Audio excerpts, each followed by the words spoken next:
আমার হুজুর কেবলার একটা লকব হলো মুজাদ্দেদ, মুজাদ্দেদে জামান। এখন মুজাদ্দেদে জামান আপনারা শুনলে অনেকে হাসাহাসি ঠাট্টা বিদ্রুপ করেন, কিন্তু মুজাদ্দেদ শব্দের অর্থ কি? মুজাদ্দেদ শব্দের অর্থ হলো সংস্কারক।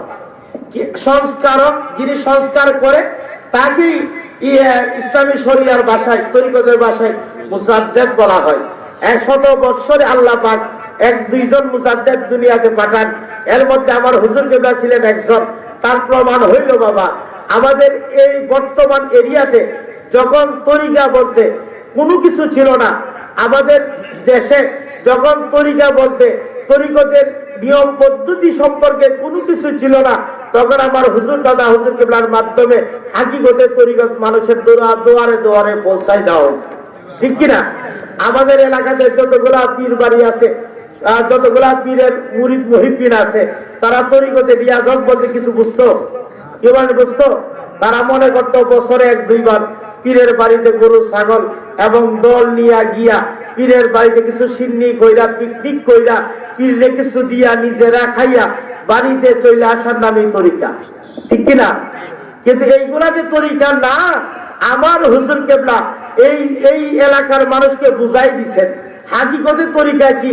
অতএব হুজুর হাকিকতের তরিকাকে বর্তমান বৃহত্তম আমাদের এই এরিয়াতে উনি সংস্কার করেন নাই, কেউ সংস্কার করছেন কিনা? তাহলে উনি যেহেতু সংস্কার করছেন, উনি যদি হাকিকতের তরিকা নিসবত আমাদের এরিয়াতে ঘরে ঘরে পৌঁছাই দিচ্ছেন, তাহলে উনি যেহেতু সংস্কার উনি মুজাদ্দেদ হতে পারেন না? কেউ পারে কিনা?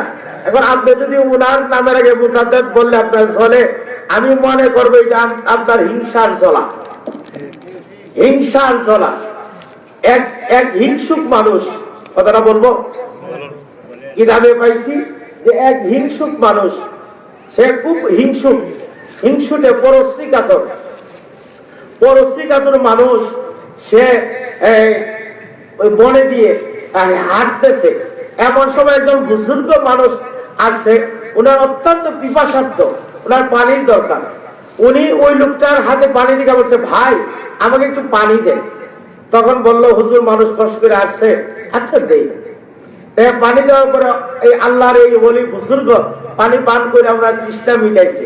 তৃষ্ণা মিটানোর পর একটা কথা মনে রাখবেন, আল্লাহর ওলিরা কারো কাছে ঋণী থাকে না, আল্লাহর ওলিরা কারো কাছে ঋণী থাকে না।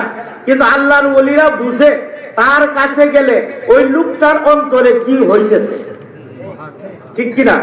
এই বৈশিষ্ট্যটা কিন্তু আমার হুজুরের ছিল। আমার হুজুরের কাছে গিয়ে প্রশ্ন করতে হয়েছে না। শত শত মানুষ আমার হুজুরের সামনে বসে রয়েছে, কিন্তু অনেক পিছনের একটা মানুষ একটা প্রশ্ন নিয়ে গেছে, হুজুরে আমি এই প্রশ্ন সম্পর্কে জানতে চাইব।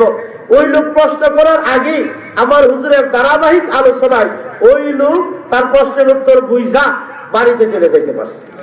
এটা হলো আল্লাহর ওলিদের কাশফ। আল্লাহর ওলিদেরকে এমন কাশফ আল্লাহ পাক দান করেন।